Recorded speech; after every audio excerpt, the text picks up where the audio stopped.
Sebuah berita yang saya baca di berita online sangat miris sekali. Seorang anak usia 8 tahun hanya bisa menggonggong. Kenapa ini terjadi?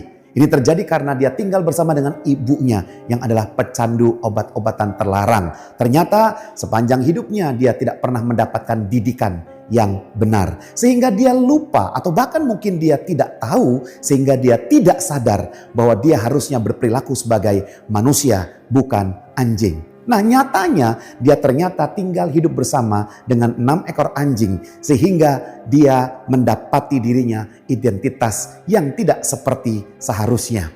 Dan hari ini kita juga membaca sebuah kisah yang menarik di mana Paulus ketika di dalam penjara dia menuliskan sebuah surat kepada Timotius anak rohaninya seraya mengingatkan kembali kepada Timotius siapa dia di dalam Tuhan. Ketika kita menyadari siapa kita di dalam Tuhan, ketika kita memahami roh Tuhan yang ada di dalam kita, maka kita tidak akan beraktivitas tidak seperti identitas kita. Karena aktivitas lahir dari identitas. Mari kita lihat 2 Timotius pasal yang pertama ayat yang ke-7, Paulus berkata, sebab Allah memberikan kepada kita bukan roh ketakutan, melainkan roh yang membangkitkan kekuatan, kasih, dan ketertiban. Sebagai seorang gembala di gereja Efesus, Timotius masih muda, sekitar 30 tahunan.